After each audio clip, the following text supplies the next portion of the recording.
하나님은 창조주시죠. 반면에 사단은 파괴자입니다. 파괴자로서 그 첫 번째 도발의 사건이 무엇이냐? 그게 바로 에덴의 사건입니다. 사단은 하나님이 창조하신 그 창조 질서를 무너뜨리려고 그 창조의 핵심에 있는 아담을 타락하게 한 거죠. 아담의 타락을 통해서 하나님의 창조 질서, 창조 세계 전반에 그 타락의 오염이 미치도록, 그것이 이제 사단의 전략입니다. 그로 인해 하나님은 어둠의 진영과 이 전투를, 영적인 전투를 선포하신 거죠. 전쟁을 선포하셨어요. 그리고 성경은 그 전쟁의 결과가 어떠한지 예언하고 있습니다. 창세기 3장 15절에 그 대목이 나와 있죠. 내가 너로 여자와 원수가 되게 하고 내 후손도 여자의 후손과 원수가 되게 하리니 여자의 후손은 내 머리를 상하게 할 것이요 너는 그의 발꿈치를 상하게 할 것이라 그랬습니다. 그러니까 하나님이 여자의 후손을 통해서 사단의 머리를 짓밟을 것이다, 그런 말씀인데, 여자의 후손은 예수 그리스도를 말하는 거죠. 다시 말해서 하나님께서 어둠의 진영에 전쟁을 선포하셨는데 그 전쟁의 마무리를 어떻게 하실 것이냐? 여자의 후손 곧 예수 그리스도를 통해서 결국 승리하게 하실 것이다, 그런 말씀입니다. 성경은 하나님의 그 승리의 드라마를 기록하고 있는 책이다라고 말할 수 있습니다. 그래서 성경의 핵심 키워드는 하나님의 승리, 그렇습니다. 성경의 핵심 키워드는 하나님의 승리입니다. 물론 가장 중대한 승리의 사건은 무엇일까요? 그게 바로 예수 그리스도 십자가와 특별히 부활, 예수 그리스도의 부활 사건입니다. 하나님은 예수 그리스도를 보내셔서 어둠의 권세에 사로잡혀 있는 우리를 건지시고 부활의 권세로 그 사망의 권세를 깨뜨려 버리신 거죠. 사망을 이기셨어요. 그리고 우리를 건지셨습니다.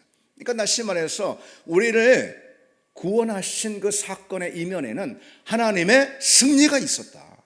하나님의 승리 없이 우리의 구원은 불가능한 것이죠. 있을 수 없습니다.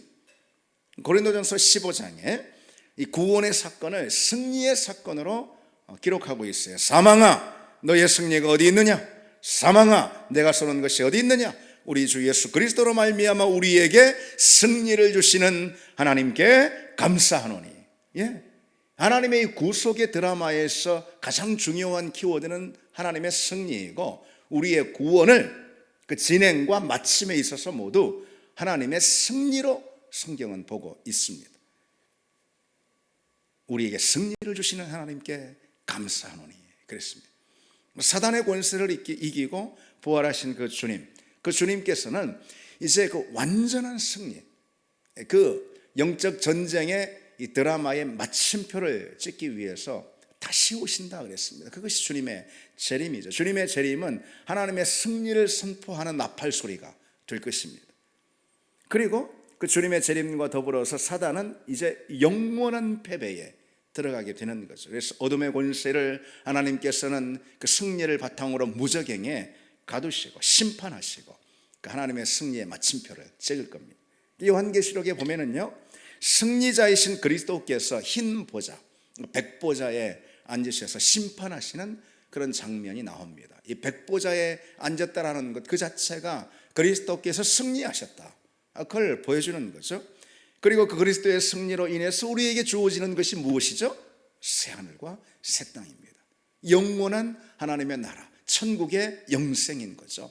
다시 말해서 새하늘과 새 땅, 이 땅 가운데 임하는 하나님의 영원한 나라 천국이라는 것은 하나님의 승리를 바탕으로 우리에게 주어지는 그런 은혜입니다. 그처럼 하나님은 한마디로 승리하신 분이다, 이거예요. 하나님은 승리하신 하나님입니다. 지금도 승리하시고 그리고 또 앞으로도 영원히 하나님은 승리하시는 분이다. 그래서 그 이름 앞에 붙는 게 무엇이죠? 여호와 니시, 하나님은 승리하시는 분입니다. 그리고 그 승리하신 하나님이 우리 가운데도 일하고 계시는 거죠. 우리가 매일의 삶 가운데 그 하나님의 승리를 경험하게 하신다, 그것입니다. 그래서 우리가 하나님 알지 못하고 지날 때는 세상 어둠의 권세 가운데 늘 패배자로 우리가 살 수밖에 없지만은, 그러나 우리가 믿음 생활 이후 달라진 가장 분명한 그런 내용이 무엇이냐? 그건 우리가 승리를 경험하는 거예요.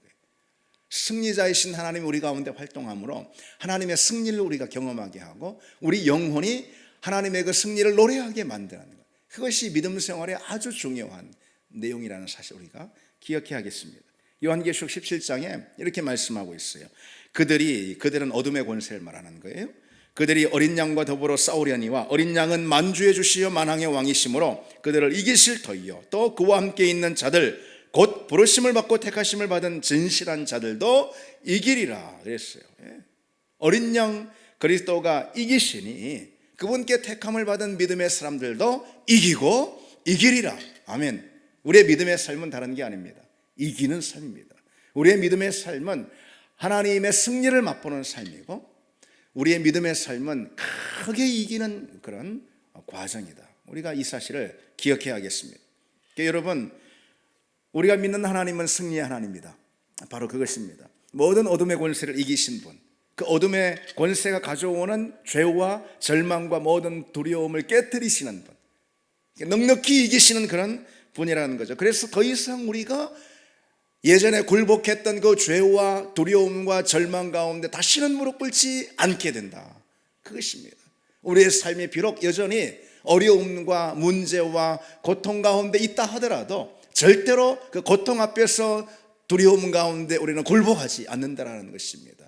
우리는 모든 우리 어려움과 문제 환경 안에서도 하나님의 승리를 선포하고 하나님의 승리를 맛보고 그 승리를 노래하는 믿음의 사람들로 우리가 부름을 받았다. 우리는 승리자다.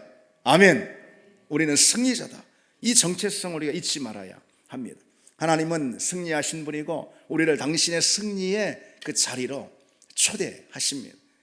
우리 안에 하나님이 일하실 때 그래서 모든 절망의 환경 가운데 있을지라도 폐색이 짙어 보이는 그런 환경 가운데 우리가 비록 있을지라도 우리는 하나님의 승리를 노래하는 그 사람들이고 우리 가운데 일하시는 하나님의 승리를 그리고 결국은 맛보는 경험하는 그런 사람들로 부름을 받았습니다. 여러분 세상을 한번 보세요. 세상의 뉴스를 한번 보세요. 그리고 우리 주변에 많은 소식들 또 소식뿐만 아니라 우리가 직접 보고 느끼는 상황들 그런 상황들은 온통 어둠의 권세가 들여다 놓은 그런 패배의 소식들이 가득 차 있습니다. 들리는 소식과 소문과 우리 눈으로 보는 모든 접하는 상황들이 다 사단은 패배의 영이거든요. 패배의 영이 들여다 놓는 그런 모든 패색이 짙은 그런 상황들, 그래서 그 절망과 두려움 앞에 불안 가운데 무릎 꿇게 만드는 그런 상황들, 낙심하게 하고 두려움에 사로잡히고 불안에 움츠러들게 하고 온통 어두운 전망들만 가득하잖아요. 오늘은 어두운 전망들이 가득한데 내일은 나아질까요? 그렇지 않습니다. 역사를 보세요. 인간의 역사를 보세요. 언제나 두려움이 만연했고 언제나 사단이 들여놓는 그 두려움 앞에서의 그런 무릎 꿇는 모습들이 항상 있었어요. 요즘은 이 환경만 해도 그렇습니다. 우리 앞에 직접 이렇게 보이는 환경들만 해도요, 물가니 금리니 요즘 해가지고 환율이니 그런 소식만 들으면 그냥 가슴이 그냥 덜컥 주저앉고 또 러시아가 일으킨 전쟁이 도대체 언제 끝날, 전쟁이라도 끝나야지 뭔가 생활이 안정이 되고 그러는데 엎친 데 덮친 격으로 저 북쪽 동네에서는 계속해서 그냥 미사일을 쏘며 도발을 해대고 언제 안정이 찾아올지 언제 평안이 우리에게 올지 잘 모르는 그런 상황이에요. 그런 환경만 보면은 낙심이 되고요, 저절로. 그리고 불안하고요. 그렇습니다. 그것은 우리로 하여금 다른 게 아니고 패배의식에 사로잡히게 만드는 거예요. 늘 그런 불안한 소식들. 사실 뉴스를 꺼버려야 돼요. 사실 우리가 눈을 감고 살 수도 없고, 근데 눈을 뜨고 귀를 열면은 모든 그런 폐색이 짙은 그런 상황들, 불안한 상황들, 그런 것들이 온갖 소문과 소식이 돼서 우리 가운데 들려옵니다. 그런 것들에 우리가 계속 지속적으로 노출이 되다 보면은 우리가 어떻게 되느냐, 나도 모르는 사이에 패배감, 패배의식에 사로잡히고 만다는 거죠. 이건 안 돼, 내 인생은 힘들어, 저건 힘들어, 이건 어려워. 그게 패배의식이라는 거예요. 요즘 같은데 믿음 생활하기 얼마나 어려운데 그러면서 말이죠. 중요한 건 그런 패배의식, 패배감입니다. 패배감은 마귀가 처음부터 아담에게 안겨준 불안과 두려움의 결과입니다. 죄의 결과예요, 그것이. 아담이 마귀의 꼬임으로 실패해서 에덴에서 쫓겨났을 때 그의 심장을 가장 사로잡은 감정이 무엇일까요? 바로 패배감입니다. 에덴에서 쫓겨났잖아요. 패배감입니다. 패배감은 아담, 다시 말해서 인간에게 있는 그야말로 원초적인 감정이다 라고 할 수 있어요. 그래서 조금만 어두운 상황을 만나면 금방 패배의식에 사로잡히고 걸음을 뒤로 물립니다. 어느 경우는 아예 미리 그냥 패배를 인정하고 들어가. 인생 가운데 신앙생활도 그렇고요. 해보지도 않고 그거 안 돼. 선을 그어버립니다. 그게 바로 패배의식이거든요. 하나님은 우리의 걸음을 저 선까지 두고 우리를 거기서 부르시는데 그냥 우리는 우리 시선에 그냥 딱 패배의식에 사로잡혀서 이건 안 돼, 저건 안 돼. 신앙생활의 자리에서도 선을 그어버리는 거죠. 하나님의 성령을 통해서 우리에게 주시는 영적인 도전들이 있잖아요. 승리를 위한 도전들인 거예요. 왜요? 하나님은 승리자잖아요. 우리가 이 사실을 우리 가슴에, 우리 심장에 탁 새기고 이 시간 가기를 원합니다. 기도 가운데. 하나님은 승리자예요. 하나님이 우리를 부르시고 도전하는 그 자리에 하나님이 뭘 놓고 우리를 도전하시고 우리를 부르시죠? 승리입니다. 하나님의 승리를 맛보게 하려고. 이를테면은 여러분 그냥 쉽게 우리가 생각해 봅시다. 이를테면은 대신자 전도 우리 하고 있잖아요. 대신자 전도. 그런데 안 돼. 어림없는 소리야. 지금이 어느 시대인데. 아이고 대신자는커녕 나라도 예수 잘 믿으면 되겠어. 패배감이 패배감. 패배를 그냥 인정해버리고 시작하는 거예요. 되겠습니까 그것이? 여러분들이 그런다는 게 아니고 이를테면 그렇다 이런 것입니다. 때로 성령이 우리를 도전하시고 강권하십니다. 초대교회 혹은 우리나라 초기교회처럼 그 부흥의 큰 역사, 놀라운 성령의 파도, 그 새로운 부흥의 파도를 보내마 기대하라. 붙들고 기도하라. 부흥의 역사가, 부흥의 물결이 다시 일어날 것이다. 성령께서 우리의 마음에 감동을 주시고 강권하실 때가 있지 않습니까? 그러면은 그거 안 돼. 우리 저 속 내면 깊은 곳에서 소리칩니다. 그거 안 돼. 해보지도 않고. 왜일까요? 마귀가 심어준 그런 패배의식 때문에, 나도 모르게 거기에 붙들려 있기 때문에 그렇습니다. 많은 그리스도인들이 신앙생활 겨우 유지하는 것으로 만족하고 거기에 의미를 두는 경우가 참 있습니다. 그저 영적인 숨이 붙어 있는 것만으로도 그냥 다행으로 여기는. 그리고 더 깊은 신앙, 더 뜨거운 열정, 더 강력한 헌신, 더 놀라운 부흥, 그런 걸 마치 무슨 지나친 욕심처럼 그렇게 여기는 경우도 있습니다. 그렇지 않다는 거죠. 그건 마귀의 속임에 넘어가는 것입니다. 우리 주님은 연명하는 신앙으로 우리를 부르신 바가 없습니다. 우리 주님은 승리하는 믿음으로 우리를 초대하셨습니다. 아멘. 우리 주님은 겨우 부지하는 그런 신앙이 아니라 크게 이기는 믿음. 아멘. 크게 이기는 믿음으로 우리를 초대하셨다는 거죠. 왜? 하나님은 승리자시니까. 하나님은 크게 이기신 분이니까. 바로 그렇습니다. 따라서 이 패배의식 또는 특별히 영적인 이 패배감이야말로 믿음과 가장 양립할 수 없는 태도임을 우리가 분명히 해야겠습니다. 자주 실패의식에 사로잡히는 그런 사람이 있어요. 신앙생활의 자리에서도 패자의 정신이 짙게 배어있는 그런 사람이 있습니다. 그런 사람 금방 포기해버려요. 나약해서 그냥 뒤처져도요 그런 걸 그러려니 한다니까. 나 참 그런 사람 있다니까요. 늘 죄에 넘어져도요 자기 신앙생활이 지금 반듯하게 든든히 세워지지 않았음을 누구보다 스스로 잘 아는데도 불구하고요 그러려니 한다니까요. 나 그런 사람 봤다니까요. 그리고 이 정도면 됐지. 패자의 정신입니다.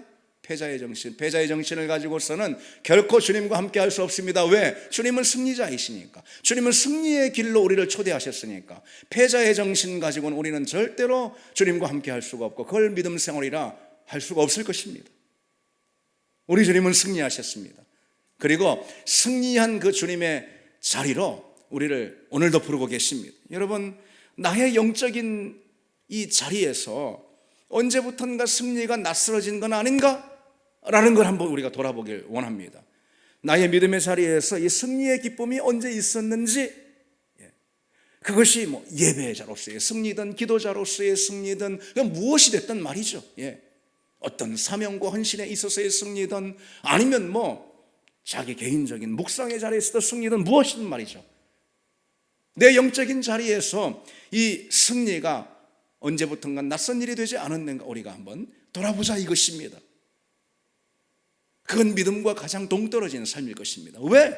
믿음은 누가 뭐라 해도 승리의 자리이기 때문입니다. 믿음은 승리를 얻는 자리고 승리를 맛보는 자리고 그리스도의 승리를 노래하는 자리가 바로 이 믿음입니다. 교회도 그렇습니다.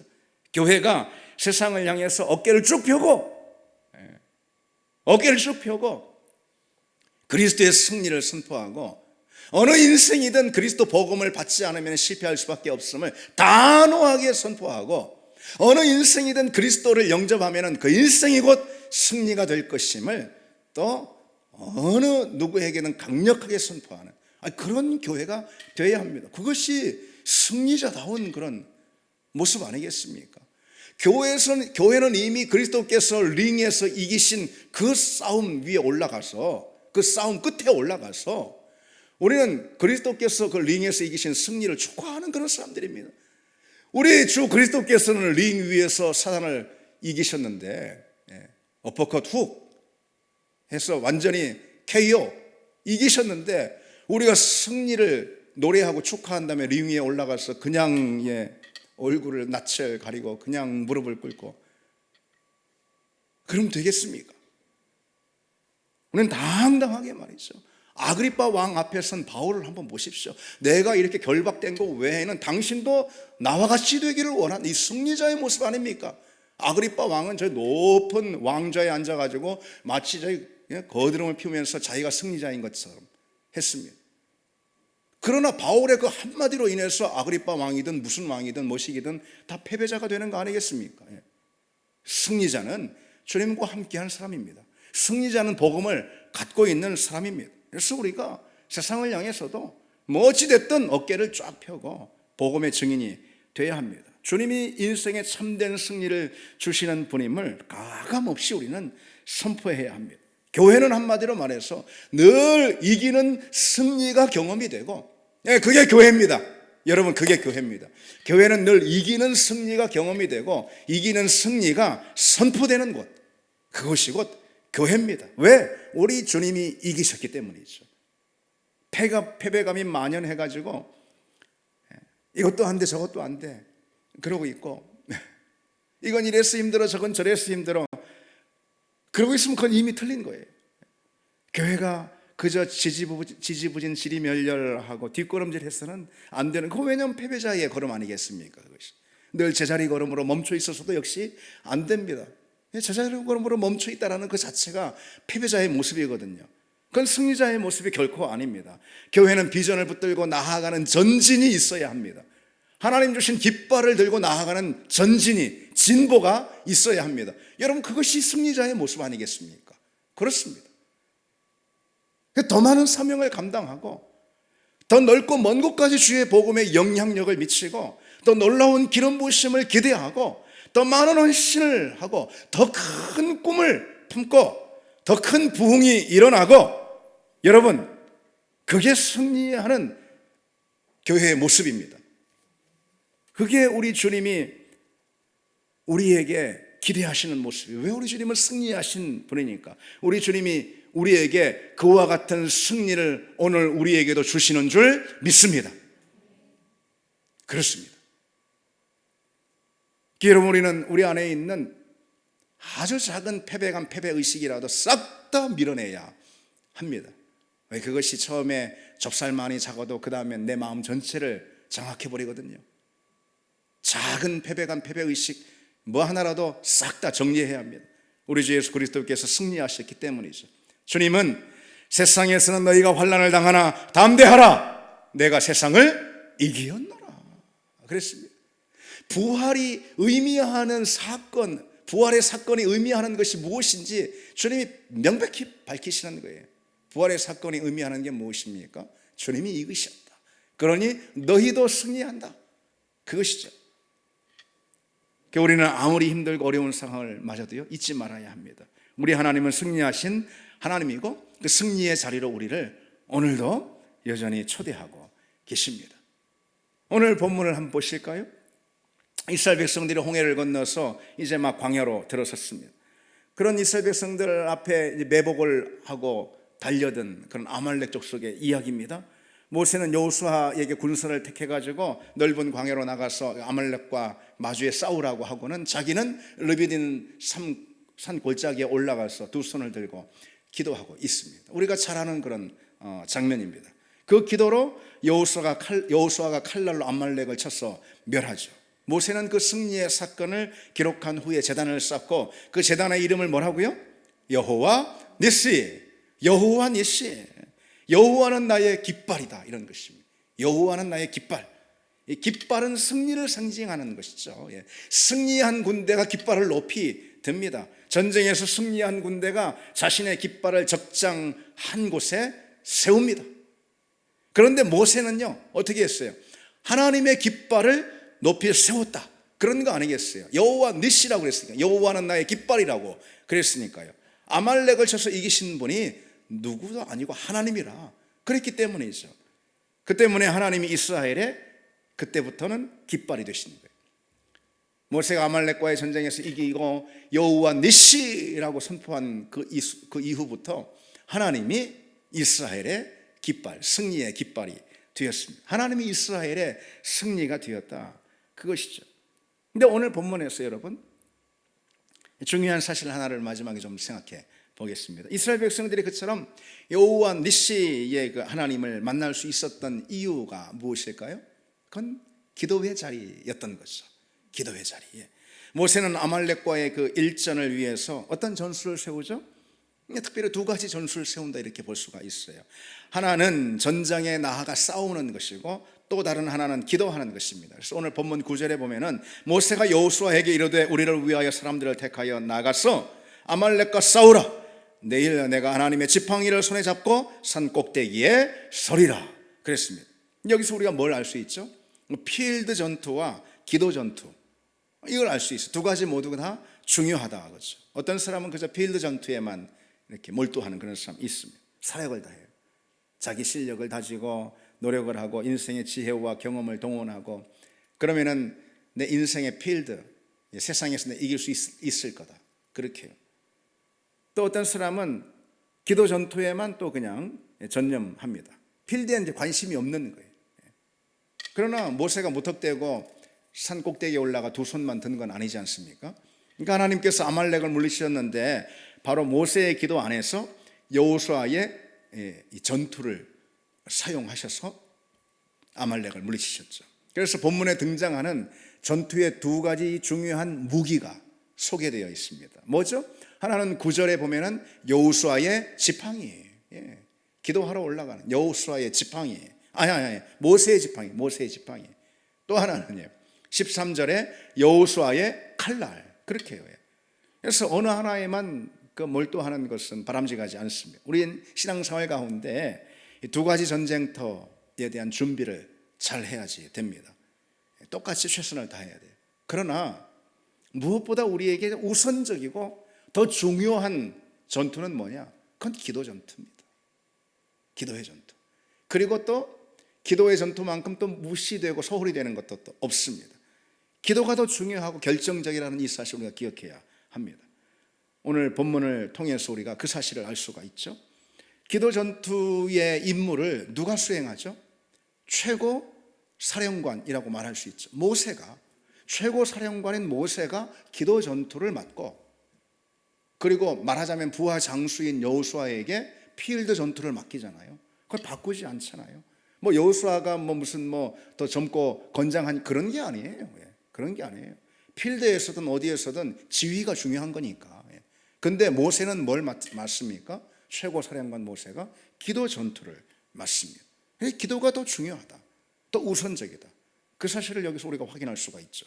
특히 여러분, 여호수아의 입장에 대해서도 한번 생각해 보십시오. 여호수아라는 이름은 여기 출애굽기 17장에서 처음 등장하거든요. 그게 참 의미가 있다라고 봅니다.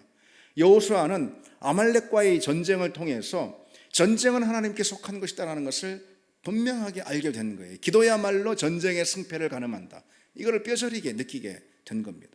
여호수아는 필드에서의 이 전투는 기도의 전투에 의해 좌우된다라는 것을 필드 한복판에서 경험했어요. 왜? 자기가 아무리 힘써 싸워도 모세가 손을 내리면, 기도의 손을 내리면 져버리는 거거든. 자기가 뭐 별의별 전략을 다 짜서 아말렉의 옆구리를 쳐도 모세가 그만 팔이 지쳐서 기도의 힘이 떨어져서 내려오면 그만 져버리고 마는 거거든요. 자기가 아무리 지쳐가지고 전투를 수행할 수 없는 상황이 됐다 하더라도 모세가 그만 손을 번쩍 들어 기도하면 아말렉을 낙엽처럼, 추풍 낙엽처럼 물리치는 거거든요. 그러니 필드 한복판에서 필드의 지휘를 맡은 여호수아가 사실 기도의 자리에 있었던 모세보다 훨씬 더 이 생생하게 피부로 경험한 게 무엇일까요? 전쟁은 하나님께 속했다.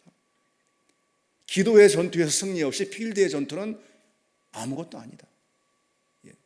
그걸 누구보다도 여호수아가 더 분명하게 느꼈을 것입니다. 왜 그렇게 하나님께서 여호수아에게 그런 믿음을 특별히 아말렉과의 전쟁을 통해서 갖게 하셨을까요?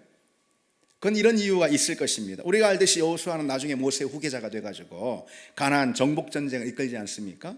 근데 여러분, 모세의 리더십 기간 40년 모세의 리더십 기간에는 뭐 별다른 전쟁의 내용 그렇게 있진 않았어요. 많지 않았어요. 주로 이 광야에 그런 여정이 많았어요. 그런데 여호수아의 리더십 기간에는 온통 전쟁뿐이었잖아요. 칼 들고 나가 전쟁하는 것뿐이었잖아요.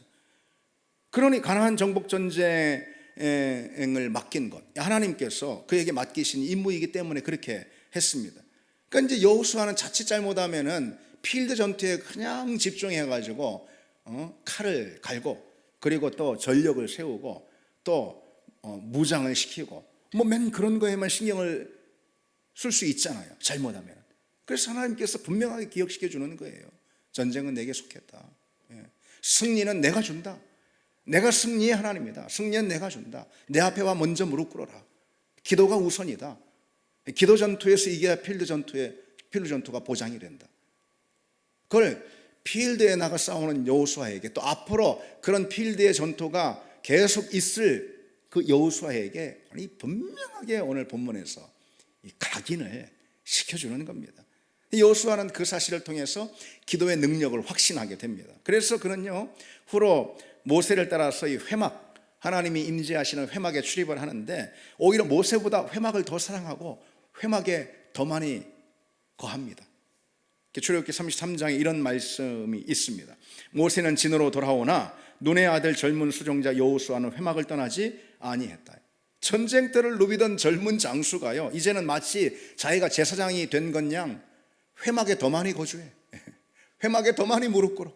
하나님의 임재를 더 많이 사모해. 왜요? 그것만이 승리를 보장한다는 것을. 내가 이제 앞으로 나아가 전쟁터에 장수로 싸울 것인데 기도하지 않으면 나는 그냥 절대로 이길 수가 없다. 승리는 하나님께 있다. 하나님이 승리자이시다. 이 사실을 뭐 아주 깊이 깨닫게 되고 고백하게 되는 거지. 여러분, 우리 역시 마찬가지입니다. 필드에서 우리가 이기려면 기도의 자리가 우선입니다. 기도가 우선입니다. 삶에서 우리가 어떤 하나님의 승리를 맛보려면 기도에서 먼저 그 승리를 우리가 경험해야지 됩니다. 기도가 능력입니다. 기도가 인생을 이끕니다. 기도가 인생을 만듭니다. 기도가 상황을 바꿉니다. 기도가 현장을 압도합니다. 기도가 승리를 보장합니다. 기도의 전투에서의 승리가 필드의 전투에서의 승리를 가져옵니다. 승리하신 하나님은 우리가 기도의 자리를 펼 때 역사하시고, 우리는 그 기도에서 미리 하나님의 승리를 경험하고, 필드에서, 우리 삶의 자리에서는 기도의 자리에서 이미 경험한 그 승리를 다만 확인할 뿐입니다. 여러분, 우리가 삶의 자리에서 무엇을 하든 말이죠, 그 자리에서 할 그 어떤 것이든 기도의 자리에서 설계가 끝나고 하나님의 결제가 끝나고 하나님의 승리를 먼저 맛보는, 우리가 삶에서 무엇을 하든, 가정에서든 직장에서든 무엇이든 그런 은혜가 있기를 바랍니다. 교회도 여러분 마찬가지입니다. 기도하는 교회만이 하나님의 승리를 경험하게 될 것입니다. 너무나도 틀림없는 사실이라 사실 걱정이 되기도 합니다. 우리 교회가 기도하지 않는 교회면 어떻게, 이런 걱정이 되는 거예요.